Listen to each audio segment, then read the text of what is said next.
Chers internautes de Guépard.net, bonjour. Comme vous le savez, l'opposition guinéenne avait appelé à une manifestation aujourd'hui pour des raisons que tout le monde connaît parce que suffisamment relayées par les sites internet. Selon les informations qui nous viennent de Conakry, les manifestations pacifiques ont déjà subi des attaques de la part du pouvoir et selon les organisateurs, les loubards du RPG comme ils le disent.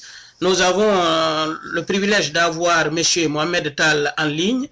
M. Mohamed Tal est membre du bureau exécutif national de l'Union des forces républicaines, directeur de cabinet de M. Sidia Touré et porte-parole de l'UFR. Bonjour M. Tal.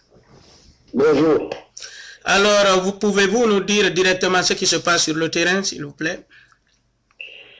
Oui, sur le terrain, les choses ont commencé à 8 heures à peu près. Les militants ont décidé de se retrouver très tôt à notre siège à Matam avant de rallier la commune, conformément aux indications qui avaient été données pour la manifestation d'aujourd'hui. C'est pendant qu'ils étaient dans l'enceinte du siège que 4 pick-up de gendarmes sont venus pour les agresser dans le siège en leur jetant des gaz lacrymogènes là-dessus et en arrêtant 2 responsables militants qui étaient arrêtés devant le portail du siège.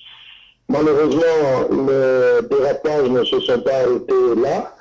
Par la suite, il y a eu des échauffourées, des affrontements entre militants et manifestants et forces de l'ordre, notamment aux alentours de la commune, dans les quartiers de Matam. Et là aussi, ça a entraîné des arrestations et des blessés. Aujourd'hui, nous comptons 17 blessés, dont plusieurs graves, et 5 arrestations. Ce qu'il faut déplorer également, c'est le fait que le pouvoir a préparé des loupards munis de couteaux, d'armes blanches, donc, pour agresser des manifestants. Et en plus de cela, certains de nos responsables ont vu leur domicile agressé. Les forces de l'ordre ont balancé des grenades, des gaz lacrymogènes, des projectiles dans leur domicile. Et là, c'était leur famille qui était donc visée, femmes, enfants, bébés. Ceci est vraiment très regrettable pour notre pays. Mais ça révèle une fois de plus le caractère extrêmement violent du pouvoir en place.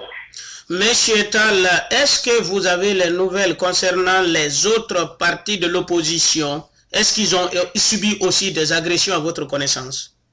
Oui, bien sûr, il y a eu aussi des soulèvements, des affrontements dans la commune de Ratoma. Nous avons été informés de 2 blessés graves et 1 mort par balle, tué par balle.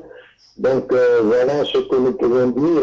Même à Kaloum, je crois que les gens se sont mobilisés. Nous avons appris que là aussi, ils ont jeté des gaz lacrymogènes, mais pas en quantité, bien sûr, parce que c'est un endroit sensible.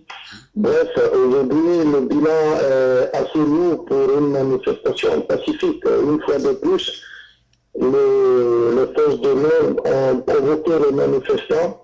Et puis le pouvoir a voulu vraiment que cela dégénère en violence, puisqu'ils ont préparé des loupards qu'ils ont armés de couteaux pour blesser des manifestants. Donc voilà un peu la situation. Le calme revient progressivement dans la cité et nous allons remettre ça demain.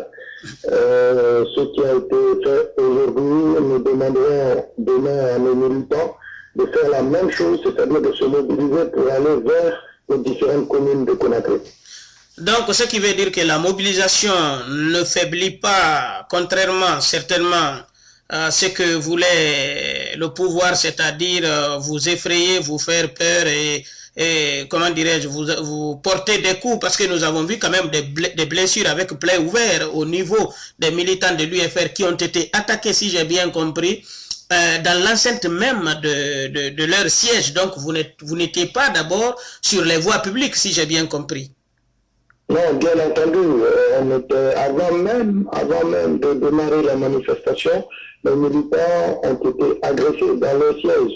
Et comme je l'ai signalé tout à l'heure, il y en a même qui ont subi des agressions à leur domicile, carrément. Ouais. Et là, domicile, c'est une violation de domicile privé, de l'intimité des familles, c'est totalement inacceptable.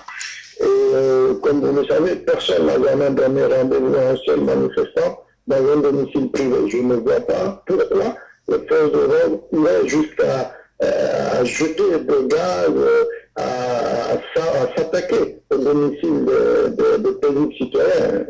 C'est vraiment inadmissible. Monsieur Tal, dernière question. Si j'ai bien compris, vous appelez une nouvelle fois vos militants à réitérer leur manifestation demain? Oui, bien sûr, le mouvement ne doit pas faiblir. Nos revendications restent les mêmes.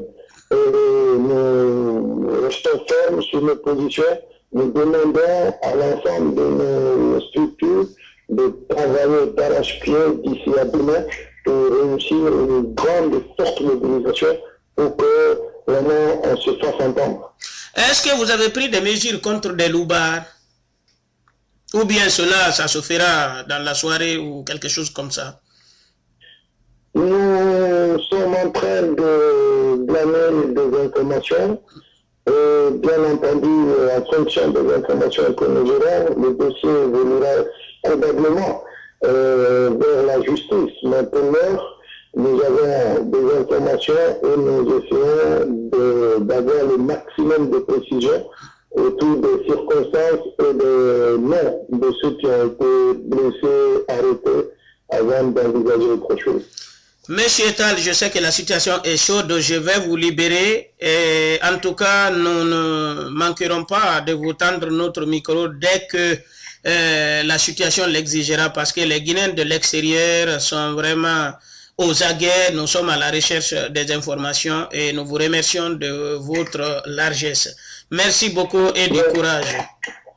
Merci, bientôt, au revoir.